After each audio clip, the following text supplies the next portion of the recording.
Greetings, my fellow remote sovereign thinkers. This is LLB's podcast. My name is Craig, transmitting from the beautiful Swampy Mangoes of South Florida. And today's date is Thursday, October 25th, 2018. So let us begin.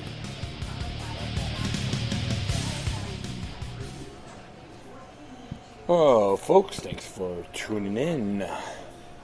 Yeah, it was a real exciting day yesterday in reference to the whole pipe bombs around certain individuals such as George Soros, Eric Holder, W.B. Wasserman-Schultz, Chris Brennan, or John Brennan, Maxine Waters, and so forth. It's funny because the local office of W. Wasserman-Schultz is in the warehouse district, or it's called Sawgrass Commercial Parkway, if I'm correct. And I have a cousin of mine that has a warehouse over there, right in the same facility. They didn't let the people, the employees, and the CEOs, all that, now have them be relieved until the investigation, the bomb search, was done. I have to admit, when I called him up, he answered the phone, W. Wasserman-Schultz's office, can I help you? I'm going, yes, how can I be dumb and corrupt and get respect? That's my reply. We all bust out laughing. And he agrees. It was 100% synthetic, fraudulent, deceptive, a monumental lie. When you look at the package, Florida was misspelled. There was no post date on the package envelope. It was one of those bubble wrap ones. When I looked at it more thoroughly, and of course CNN was on there all day long because it did affect the Time Warner building, which John Brennan, the communist sympathizer, has an office there. Ain't that coincidental? Psyops on parade. Who let the cows out? I'll tell you one thing. Everyone I talk to aren't buying it one bit. And even that Dinkleberry, Jim Carrey, I may call him Far Marshal Bendover Bob, wanted to blame the Trump supporters and the radicals on his Twitter page. Weak and pathetic that you are. Don't give a damn how much money you made, how many homes you have, and how many people you laid. You are nothing more than unmeritable with that stagnating comment. It reminds me of the times when that particular comment is synonymous. When Broward County Sheriff's got Israel and his little minions want to blame the National Rifle Association gun owners for what happened at Parkland or Stoneman Douglas High School. Going after them.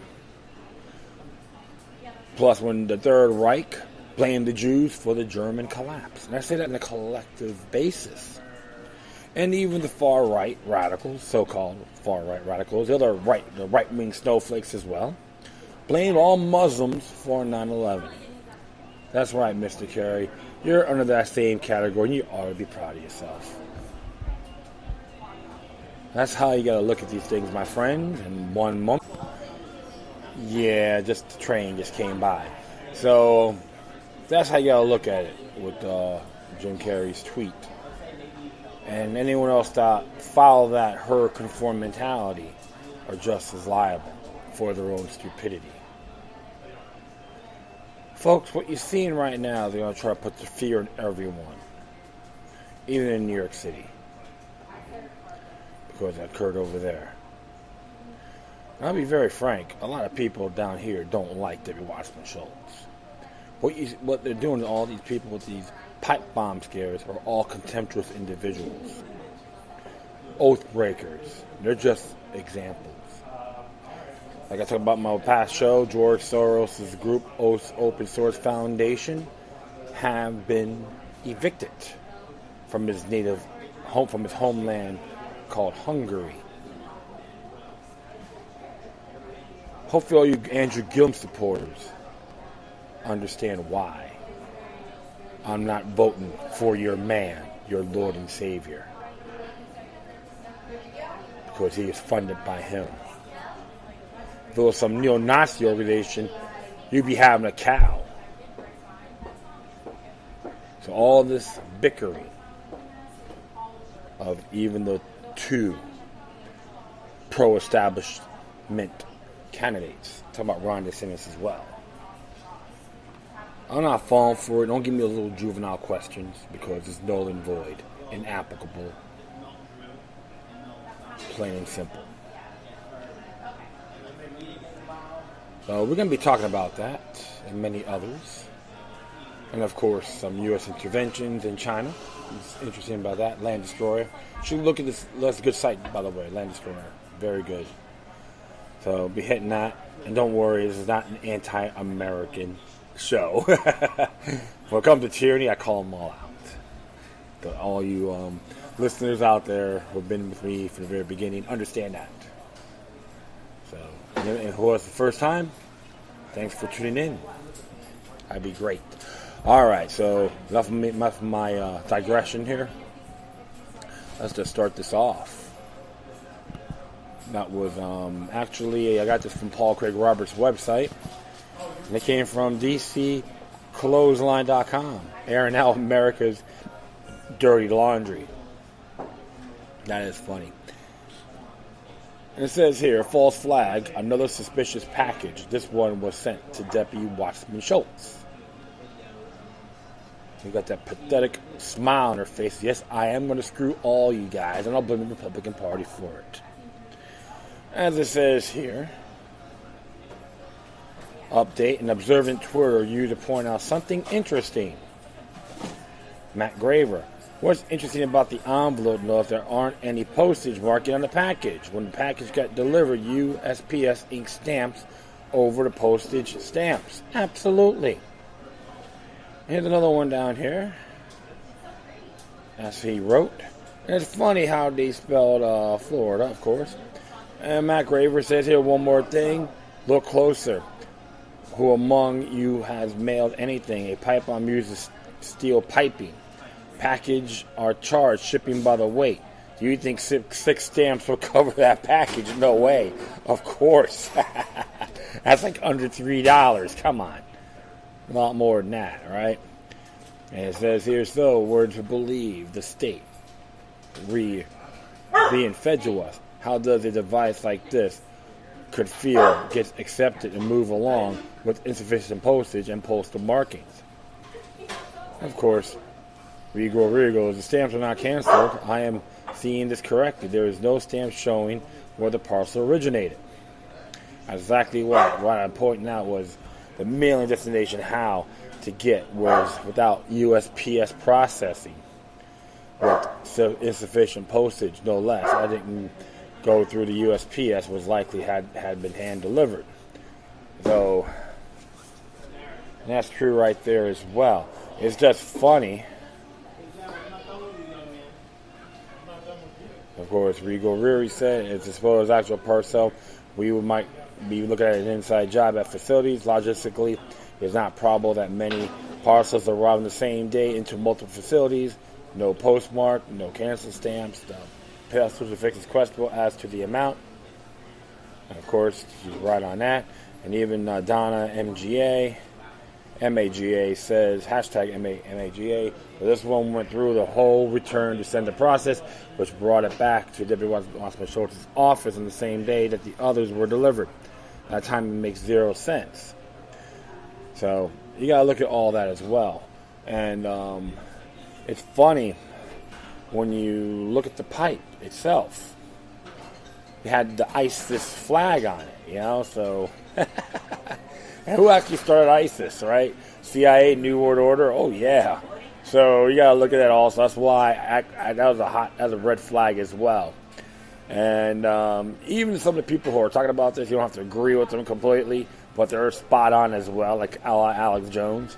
People talk smack about him at times. Well, like I always tell everyone, focus on the information rather than the person. Both of it says here, no suspicious package was, this time, Deborah Wasserman-Schultz, the embattled former Democratic National Committee chairperson who worked to get Hillary Clinton the Democratic nomination for president over socialist Bernie Sanders. This news came shortly after suspicious packages were addressed to Hillary Clinton, George Soros, the CNN headquarters, and former President Barack Obama. CNN, of course, had time to announce someone sent them a suspicious package, being forced to evacuate the New York Times Warner Center. President Trump and Vice President Mike Pence both condemned the attempting bombings, with Pence saying these despicable acts have no place in the country. Trump added that he agreed wholeheartedly. All right. And it says right here, we condemn the attempted attacks against former President Obama, the Clintons, CNN, and others. These cowardly acts are despicable and have no place in this country. Grateful, swift response of great Secret Service, FBI, local law enforcement. Those responsible will be brought to justice. But others are already claiming this could be a false flag. After all, several powerful liberals and left-leaning CNN are getting suspicious packages in the days before the election, yet none of the bombs detonated. Zero Hedge continues to monitor the situation and is currently posting updates as they receive them. Please click here following this news on Zero Hedge website. I might just look at that. In the meantime, it is possible that this false flag isn't like has never happened before, and the timing is impeccable. Suddenly, is talking about the mass caravan of Honduran illegal immigrants that was sinking the Democrats. And of course, Senator Rand Paul, violence and bomb attacks are the same, whether leveled at someone you like or your political adversary. They should be all condemned and stood up to. And of course, you got one here, the Nazi sympathizer himself, George Soros, his photo. Don't fall for the obvious false flag. He lives in a highly secured area, plenty of cameras and guards. No one, and I mean no one, can approach his compound without his protection detail knowing. So it wasn't dropped off, and highly unlikely it made it past to USPS. Hashtag false flag. He's correct on that. And of course, passive-wise, this is why Alex Jones continues to be censored on social media, and some speculate. And of course, there's even ones here on RT, talked about it. You know, that little thing on RT. You can see here for yourselves. Alex Jones has been predicting this false flag for the past 2 weeks. We knew Dems would stage something for the midterm elections. That's Jacob Baker. All right. So let's continue on here. This article was written back in August by Mike Adams of Natural News. Censorship purge points to imminent false flag violence before midterm elections bigger than 9/11. We are living under a willing totalitarian regime beyond any horrific imagination. Google, Apple, YouTube, Facebook, Twitter, and other tech giants are engaged in the most criminal, malicious racketeering and tyranny imaginable. This is not sheer coincidence. They've all been ordered to censor the independent media in preparation for what's coming next. As I explained in this video, the most likely false flag assault to be staged by the left may be a mass shooting at CNN or another media giant, all staged with impressive theatrics to augment the real violence of the false narrative, Mike Adams said in Natural News. Honestly, does anyone... mainstream media is not reporting the possibility of this being a false flag, but why would they? Instead, they are attempting to discredit anyone who has the guts to suggest that it could be. After all, it's not like the U.S. has never stopped so low as to set up false flags. Honestly, anyone really believes this is anything more than a deep-sea false flag, I'm sure the plane is falsely claimed it was sent by Trump supporters. By a Trump supporter. Robert Olsenis. Up his, yeah. Another ass clown, as far as I'm concerned. How strange Alex Jones is silenced and censored just before his prediction of an October surprise event occurs. Coincidence? Many think not. It occurred from SHTFplan.com, originally who posted this site, this report. So it's very intriguing. on this whole ordeal. Like I said, many people I hear and we talk aren't buying the narrative at all. You can't blame them. It is so sloppy, downright pathetic. This pipe bomb has some weight, so $3, under $3 of stamps for postage of a pipe bomb is ridiculous. Okay, so, and the spelling for Florida is dead wrong. It's like Floridis. So I never really bought the official narrative. I just had to examine a few things, and they want everyone to live in fear, and so they could go, we could sacrifice our freedom for security. Even President Trump, they're all talking about two security as our top priority, so you gotta watch that administration as well. They don't really have a lot of honorable people, if you know what I'm saying. One of those areas you gotta really look at.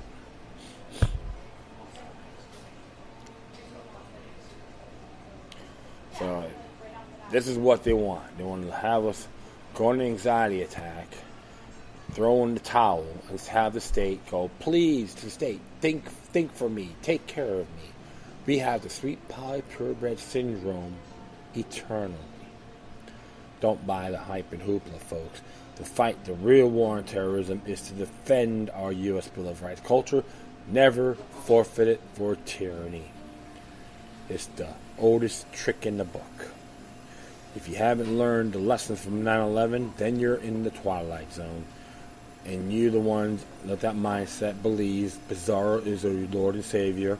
Speculation is truth. Fact is treason. So you know what? If you're going to have that mindset, get the hell out of my state, country, out of the planet, etc.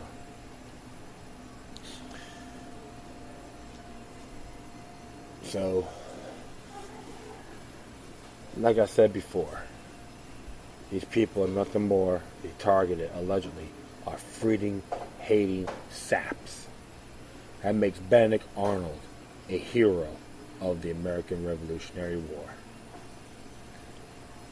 Folks, send your comments on this. Prove me wrong if you dare. I would love to hear from you. Alright. Ooh. I'll be right back. Alright, awesome. So, next one here, my friends. I want to... some covert politics, geopolitics. And this one's entitled Khashoggi murder made to force Saudis to buy American, not Russian S-400. The response of the Trump administration and many U.S. politicians to Khashoggi's disappearance is largely being guided by the military-industrial complex. In this case, Lockheed Martin, but masquerading as a response motivated by human rights.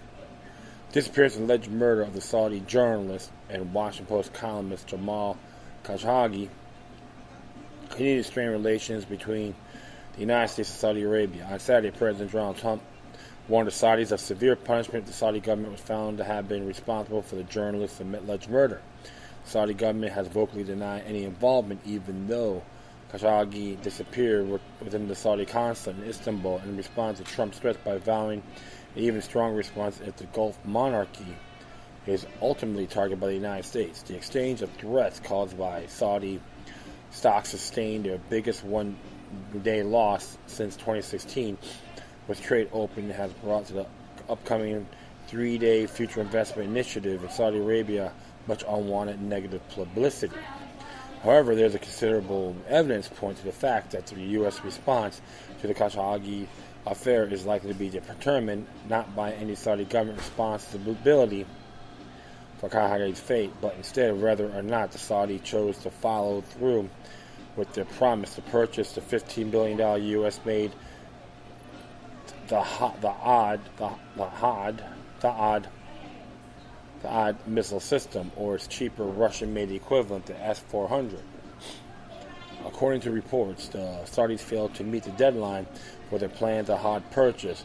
It had hinted that in late September they were planning to buy the S-400 from Russia instead, while the U.S. response to the alleged murder of the Saudi journalist is being cast as a U.S. government effort to defend past freedom of press defend press freedom and finally hold the Saudi government to account for its long lineage of human rights abuses. There is every indication that the U.S. is not in fact seeking to punish the Saudis for their alleged role in Khashoggi's apparent murder, but instead to punish them for the reneging on this $15 billion deal to U.S. weapons giant Lockheed Martin, which manufactures the Hajj system. Khashoggi's disappearance merely provided a convenient pretext for the U.S. to pressure the Saudis over abandoning the weapon deal by allowing the U.S. to frame its retaliation as a human rights issue.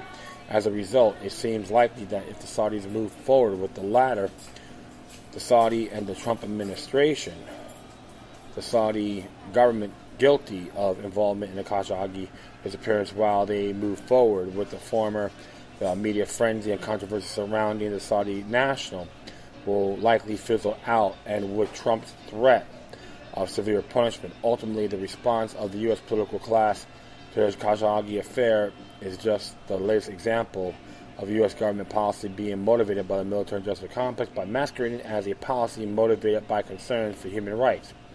Why the sudden concern of the Saudi government's atrocious human rights record, as the Khashoggi saga has drawn on since the Saudi journalist disappeared earlier this month. Some observers have noted that the corporate media and the U.S. government's sudden preoccupation with the Saudi Arabia's human rights record,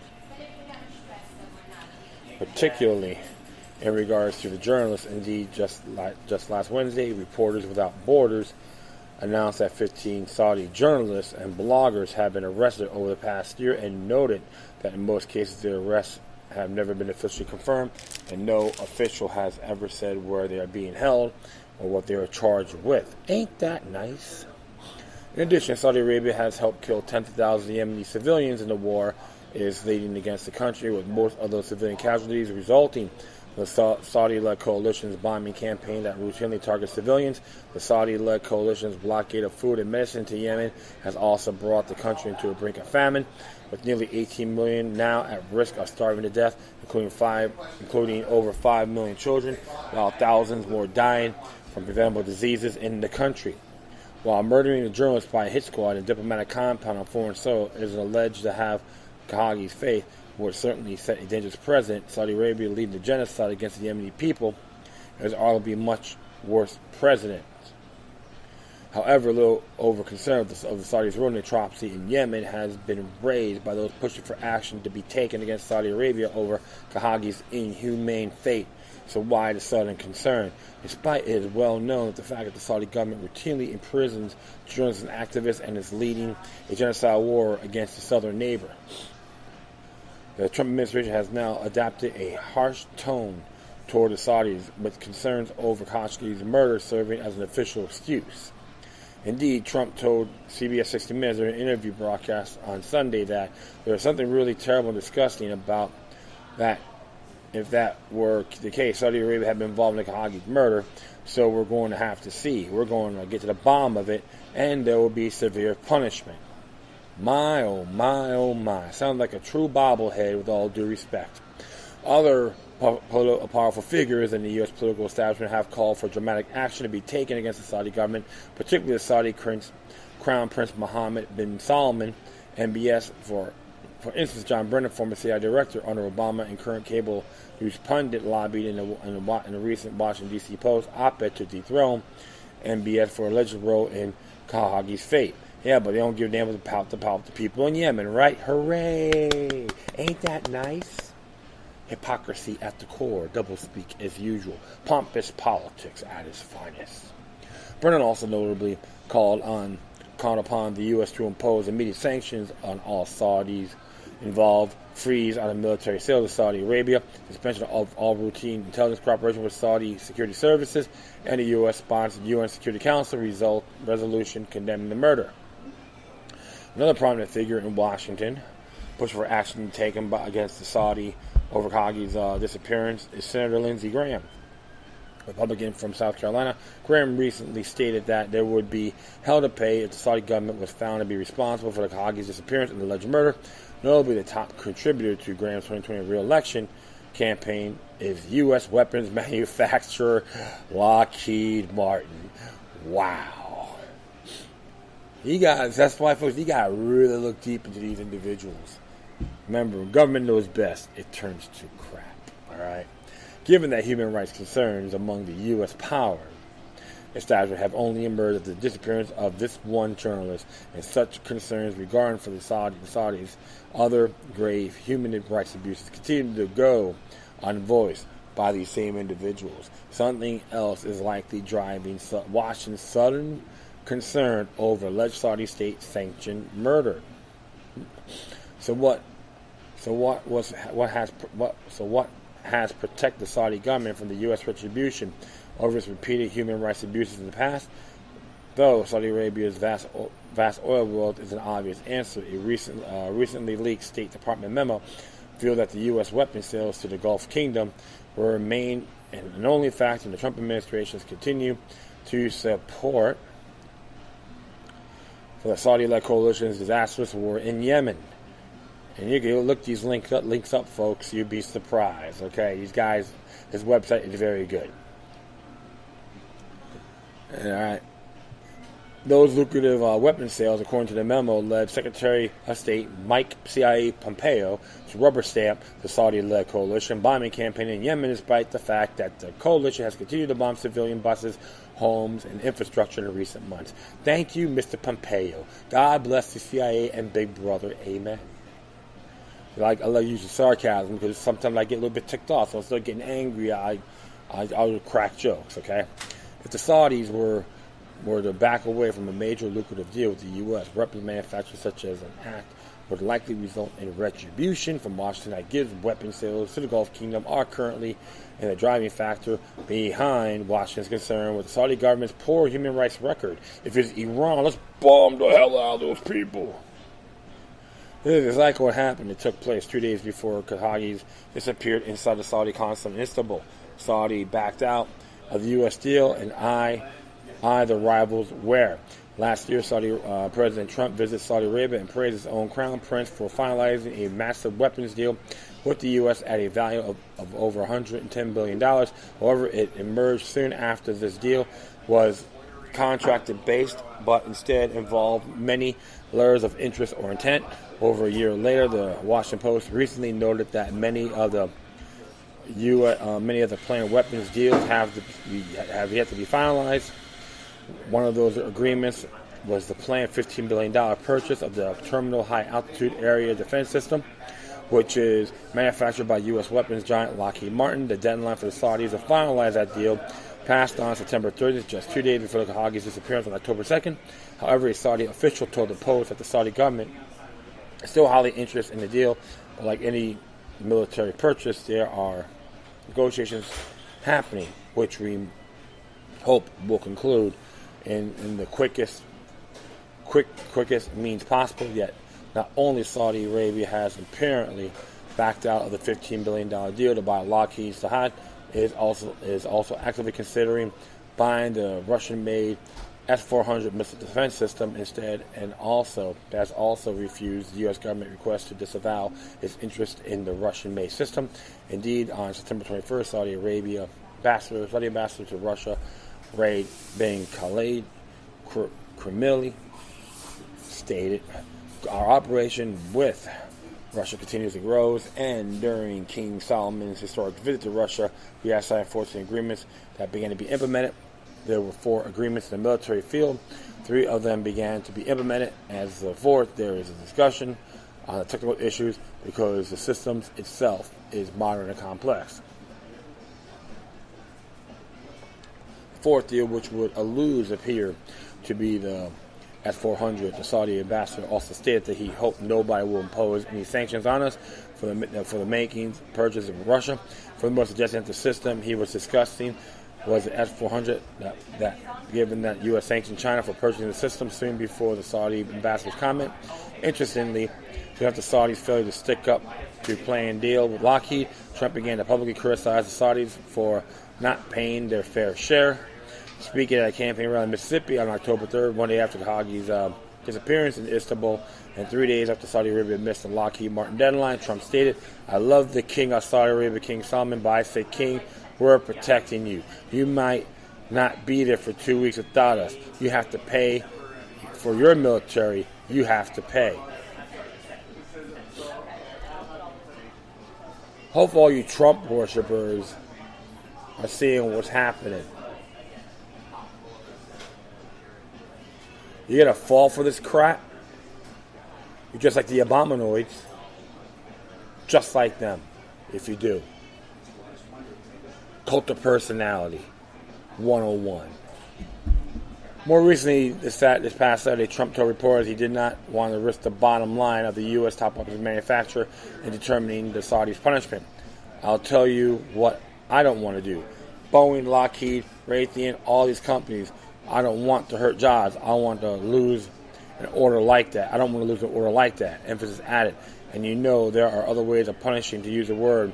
That's a pretty harsh word, but it is true. However, if the Saudis do follow through with the purchase of the S-400, Lockheed Martin will lose $15 billion as a result. It will also endanger some of the potential contracts contained with the $110 billion weapons contract that Trump has often publicly promoted. With Trump not wanting to lose an order like that, some analysts like Scott Creighton of the Nomadic Everyman blog have asserted that the Khashoggi scandal is being used as a shakedown aimed at pressuring the Saudis into buying American and force them to disavow a future purchase of the Russian-made S-400. Would the U.S. use such tactics against a close ally like Saudis over the potential purchases of Russian-made S-400? It would certainly fit with the U.S. recent efforts to threaten countries around the world with sanctions for purchasing that very missile defense system. For instance, in June, U.S. Assistant Secretary of State for European and Eurasian Affairs, Wes Mitchell, threatened Turkey with sanctions if Turkey purchases S-400. Those arrests were followed by the September decision made by the Trump administration to sanction China for its purchase of the S-400 system. Notably, it was right after China was sanctioned for purchasing S-400, the Saudi ambassador to Russia told Russian media that "I hope nobody will impose any sanctions on us for purchasing the S-400. However, U.S. sanctions against Saudis may now be in the works. After all, with Khashoggi's disappearance as a pretext, indeed, as I previously mentioned, former CIA Director John Brennan, among other powerful figures in Washington, is calling for sanctions against the Saudi government, and Trump himself stated on Saturday that severe punishment could soon be in the Saudis' future. Yet another piece of the puzzle that cannot be ignored is the fact that the Khashoggi himself has ties to the CIA as well as to Lockheed Martin, although his uncle Adan Khashoggi, one of Saudi Arabia's most powerful weapons dealers. Interesting. It's like one of the big business affairs, I would say, right? See all the connecting dots here, my friends? Interesting indeed. Khashoggi's deep connection to CIA, Saudi Arabia, Saudi intelligence suggests his disappearance may be something more. Following his disappearance, Khashoggi has been praised by the establishment and non-establishment figures alike, from Jack Tabor to Chris Hedges, for being a dissident and courageous journalist. However, prior to the scandalous disappearance of an alleged murder, Khashoggi did not receive any accolades in the very controversial and was a very controversial figure.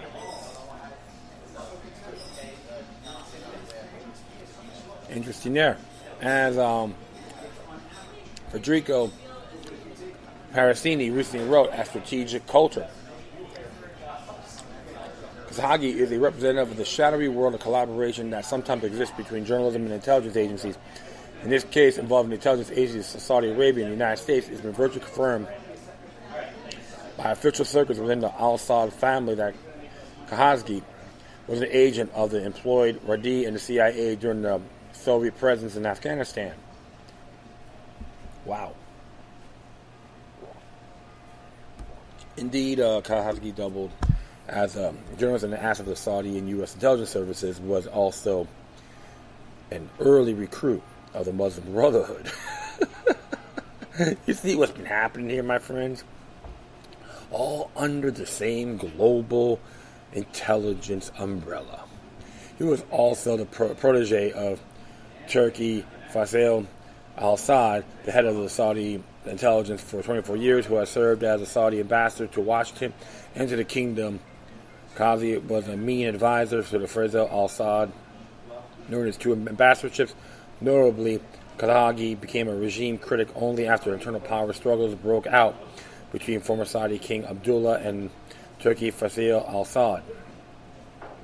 Supporters of the King Abdullah accused Khashoggi at the time of having recruited and paid several journalists on behalf of the CIA while was editor of the leading English magazine in Saudi Arabia, Arab News, a post held from 1999 to 2003.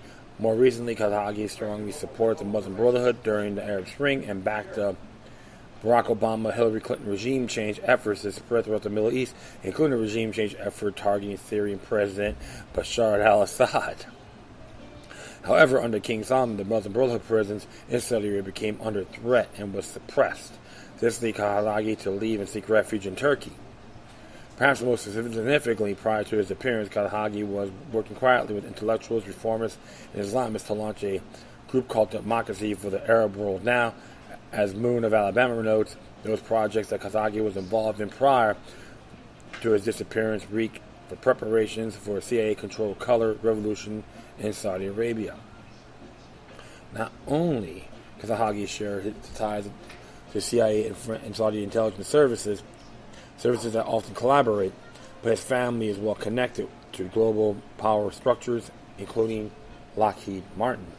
Indeed, as previously mentioned, Khashoggi, the uncle, is none other than Adnan Khashoggi, notorious Saudi arms dealer who was an important player in the Iran-Contra affair and once was Saudi Arabia's richest man.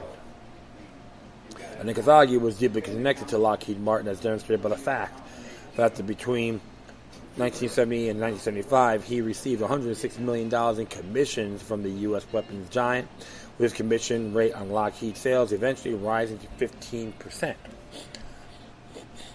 According to Lockheed former Vice President for International Marketing, Max Helzer, Adnan Khashoggi became, for all practical purposes, a marketing man of Lockheed. Adnan would provide not only an entry, but strategy, constant advice, and analysis. I think Khashoggi has close ties with Richard Nixon and Ronald Reagan's White Houses, in which latter likely explains why he was acquitted for his role in the Iran-Contra scandal. Also notable is the fact that Adnan Khashoggi sold his famed yacht to no other than Donald Trump for $30 million. Trump later called Adnan Khashoggi a great broker and a lousy businessman. Good grief. All these connections, man. Given Jamal Khashoggi's past and present connection to the CIA and his family connections to Lockheed Martin and powerful players in the U.S. political establishment, the possibility emerges that Khashoggi's disappearance may be in fact have been set up in order to place pressure of the Saudi government in its direction. Hearing this decision to renege its plan to purchase the Lockheed's Dahad system. This theory is also somewhat supported by the fact that the U.S. intelligence community had known in advance of an alleged Saudi plot to capture Khashoggi but ignored its duty via ICD 191 to warn Khashoggi of the apparent threat against him. Furthermore, he claimed that Khashoggi was murdered in the Saudi consulate in Istanbul have so far been entirely based on claims from U.S. and Turkish intelligence, and no evidence to support the now prevailing narrative of the murder has been made public. If it was set up were the case, Khashoggi's CIA link and his apparent efforts at pushing CIA-controlled color revolution in Saudi Arabia suggest that disappearance could have been intended for use as pretext, not necessarily punish the Saudis over the S-400, but to remove MBS from his position as Crown Prince and replace him with a former Crown Prince, Mohammed bin Nayef. who was ousted by MBS last year, and also holds close ties to the CIA, such possibility cannot be ignored. Yes, there's another CIA operative or puppet. However, the Trump administration's willingness to cooperate with the false outrage regarding Khashoggi is much more likely to be motivated by the weapons deal drama, given the administration's close ties to MBS. Of course, it is equally that was not set up, given that MBS is undeniably authoritarian and resentfully pursues its critics, and perhaps thought his close relationship with Trump will allow him to act with impunity in targeting Khashoggi. However, MBS pursues its critics in the past were more rarely accepted by the West, like the so-called corruption crackdown last December. Either way, the Saudi government's role in the alleged murder of Khashoggi is being capitalized on by the CIA and other elements of the U.S. political scheme and the military-industrial complex for its own purposes, as these groups normally turn a blind to Saudi government atrocities. So it's more like a business deal when you look at this whole thing. And that's one of the areas you have to really seek and examine thoroughly. In other words, place close attention. How deep does this rabbit hole go? I don't know for sure, but it's pretty dense in there. And I'll continue on after this little break, so stay tuned. Cool, so we'll continue on here. Tracking the political typhoon. Though the U.S. tactic is a strong armed Saudi Arabia seems clear, it is a situation that could be dangerously escalated by both MBS and Trump have proven over the course of their short tenure. They are stubborn and unpredictable. Furthermore, by the timing, the situation is also troubling. In early November, the Trump administration's efforts to punish countries importing Iranian crude oil will take effect, and Trump is set to lean heavily on the Saudis to prevent a dramatic oil price increase due to the supply shock and removal of Iranian oil from the market will cause. Notably, the Saudis are working closely with Russia to keep oil prices from spiking. Is the U.S. willing to risk the dramatic jump in oil prices, which themselves could face major domestic economic consequences, in order to keep the Saudis from buying the S-400? It's hard to say, but the coming battle of wills between Trump and MBS could very well have truly global consequences. So, you have to look at all those areas. You gonna go to war over this? I don't think so. That would be pretty damn stupid as far as I'm concerned. And this one here came from Global Research, to be very frank. Whitney Webb wrote this, right? On, Whitney Webb, if I believe, wrote this. So, and you know what? You gotta look at all these areas. So, hey, that's why I always believe in this. No allies, trade with all. Foreign entanglements, and all that good stuff. We may be seeing Khashoggi is nothing more than a dealing chip. So it may sound pristine, but the fine print could be very horrendous. According to this, the status quo as usual. And people better look at this a lot more. I don't care if you love the man or hate the man. You all gotta look at this in a completely bigger picture or broader dynamics. Yeah. So, when you have bad foreign policies, they'll blow back in your face. So that's how I gotta see it. And not really too impressed. I'll be back. See you around. Alright, cool. I'm going to do one more here. I know it's a little bit, almost 45 minutes. I didn't really expect this. That's okay. You guys put up with me for all these years, so it's all good. Alright, this one here came from Land Destroyer Report. This is by Tony Carlucci, who does New Eastern Outlook. Came out yesterday. It says here, U.S. fueling terrorism in China. The West human rights racket once again immobilized that supposedly supporting China's Uyghur minority celebrated a cruise center primarily in the nation's northwestern region of Zhejiang, China. Headlines and reports have been published claiming that up to a million, mostly Uyghurs, have been detained, is what is claimed of our internment camps. As others pointed out, it is impossible to independently verify these claims, as no evidence provided in organizations like Human Rights Watch, Amnesty International, and the Uyghur-specific organizations like the World Uyghur Congress, like all credibility, have been repeatedly exposed, leveraging rights advocacy to advance the agenda of Western special interests. Articles like BBC's China's Uyghurs, 1 million held in political camps, UN told, claim human rights groups include Amnesty International, Human Rights Watch has submitted reports to the UN committee documenting claims of mass imprisonment in camps where inmates are forced to swear loyalty to China's President Xi Jinping. The World Uyghur Congress said in a report that detainees are held indefinitely without charge and forced to shout Communist Party slogans. Nowhere in BBC's articles is evidence presented to verify these claims. The BBC also failed to mention that groups like the World Uyghur Congress are funded by the U.S. State Department via National Endowment for Democracy, has an office in Washington, D.C.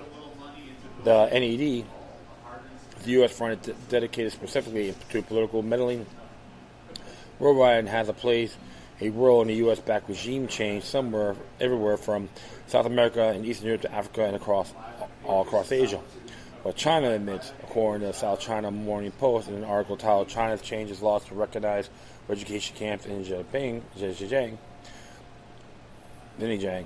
China does indeed maintain educational vocational training centers. The article claims China's far western Xinjiang region has revised its legislation to allow local governments to educate and transform people influenced by extremism and vocational advocating centers, and by using the government to describe a network of internment facilities known as re-education camps. This article also claims, echoing the BBC and other Western media fronts, the change to the law, which took effect on Tuesday and comes to amid an international outcry about the secretive camps in the Xinjiang Uyghur Autonomous Region. But observers said the writing the facilities into law did not address global criticism of China's systematic detention and the forced political education of up to 1 million ethnic Uyghurs and other Muslims in the area. Again, 1 million number is never verified with evidence, nor does the article or others like it. Spreading across the Western media addressed the fact that China's Uyghurs population is a target of foreign efforts to radicalize and recruit militants to fight proxy wars both across the globe and within China itself. Also omitted is any mention of systematic terrorism both inside China and abroad carried out by radicalized Uyghur militants. With this information intentionally and repeatedly omitted, China's efforts to confront and contain rampant extremism are easily depicted as repressive.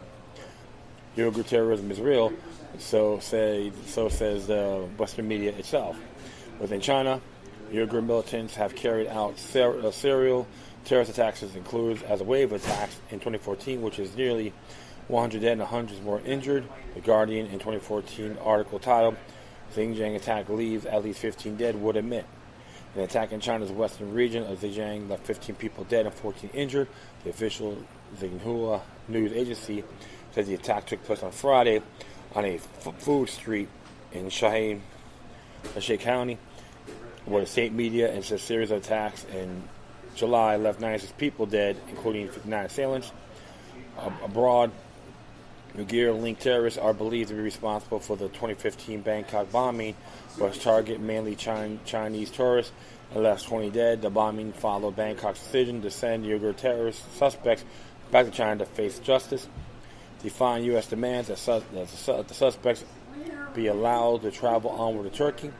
In Turkey, they were to cross the border into Syria, where they would train, be armed, and join terrorists, including Al-Qaeda and so-called Islamic State, in the West proxy wars against Damascus and his allies. AP in his articles, AP exclusive, Uyghurs fighting in Syria takes aim at China, would admit Since 2013, thousands of Uyghurs and Turkic-speaking Muslim minority from Western China have traveled to Syria to train with the Uyghur militant group, Turkestan Islamic Party, and fight alongside with Al-Qaeda.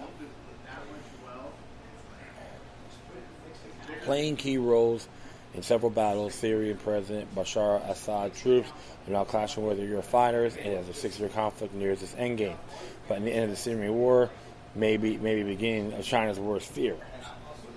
The article implicates the Turkish government involvement in facilitating the movement in the Uyghurs through its territory and into Syria. Another AP article claims that up to 5,000 Uyghur terrorists are currently in Syria, which is mainly in the north near the Turkish border. Western media, not Beijing, admits that China's Xinjiang province has a problem with extremism and terrorism. Western media, not Beijing, admits that Uyghur militants are being recruited, moving to Syria, funded, and armed to fight West proxy wars in Syria. And the Western media, not Beijing, admits that battle-hardened Uyghur terrorists seek to return to China to carry out violence there. Thus, it is clear that Beijing, as a matter of international security, must confront extremism in Xinjiang. It is undeniable that extremism is taking root there. It is understandable that China has both the right and a duty to confront, contain, and overcome it. It is also clear that the Western's allies have played a central role in creating Uyghur militancy. The famed human rights concerns is attempting to undermine Beijing's efforts to confront that militancy. U.S. supports Uyghur separatism militancy.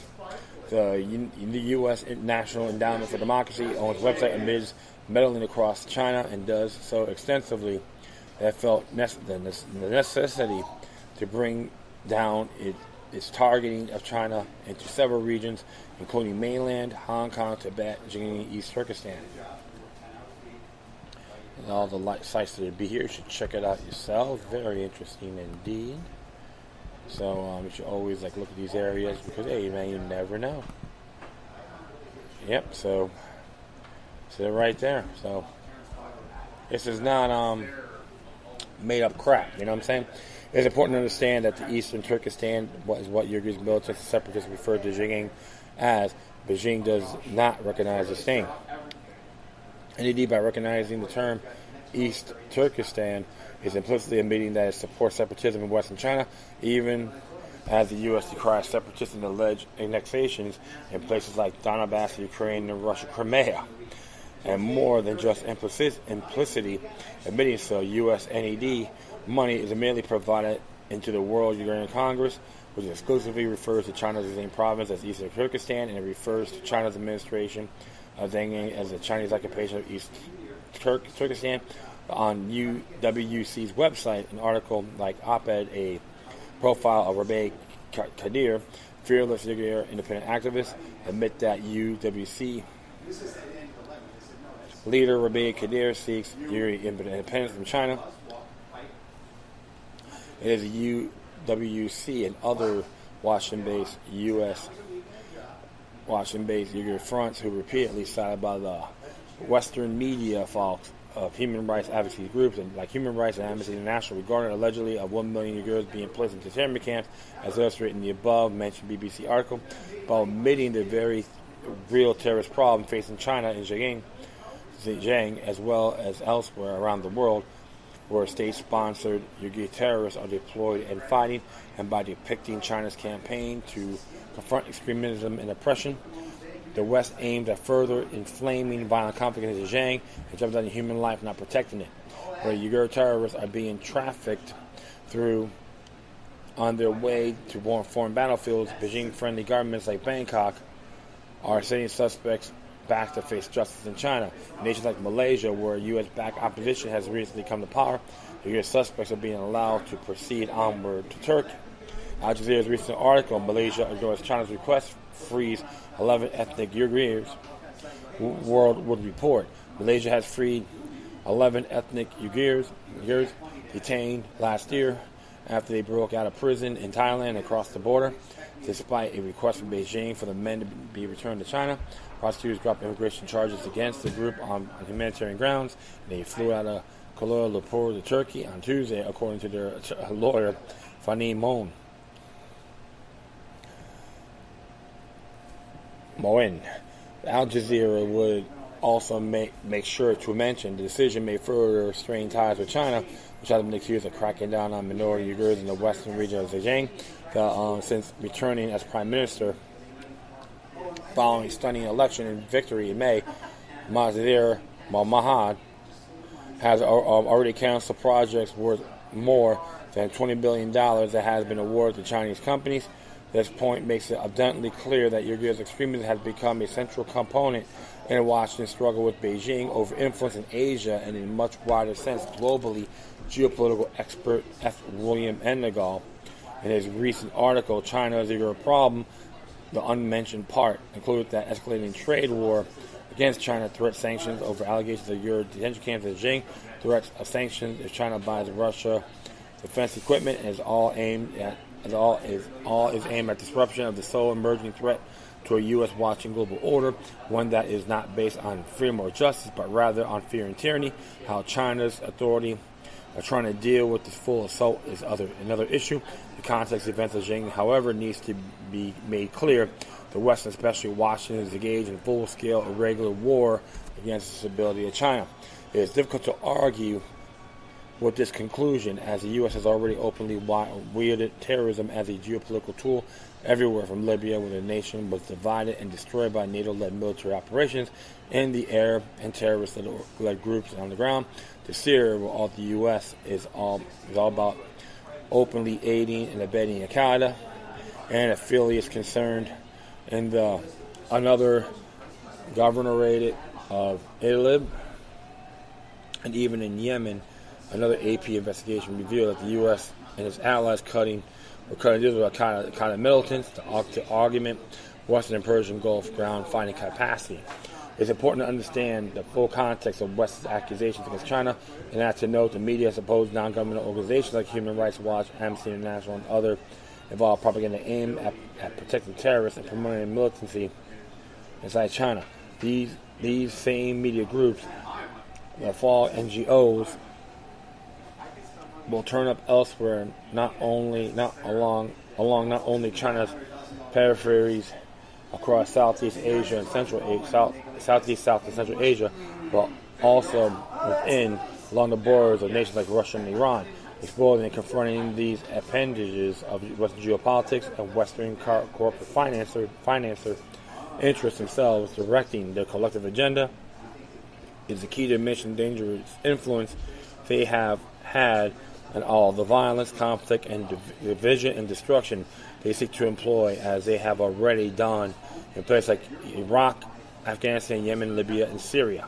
Interesting thing about it is they're trying to bring more the technocratic aspect. Let's rule the world our way or else. So you're always going to have these funded groups. And China has theirs too. Every big government has their weasels, you could say. But you should never stick in these individuals' affairs. There's an example of a tangling alliances or interfering with poor foreign relations. This can blow back in their faces and be expected. That's why I always tell people, read that book, Blowback by Chalmers Johansson, you can understand. When you read it, you see the bigger picture. So that's why your tax dollars in America, my fellow Americans, are being extorted. Okay?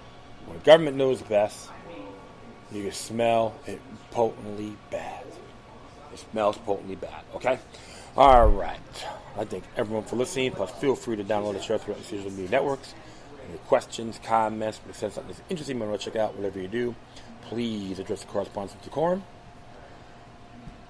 And all my social media sites, plus email contacts will be on my Spreaker page. And that's it. Once again, thank you for your time. But always remember that demoniac resistance, something for the soul, can liberate humanity. Until next time, take care of yourselves. Keep on spreading love, and may your guardian spirits be with you.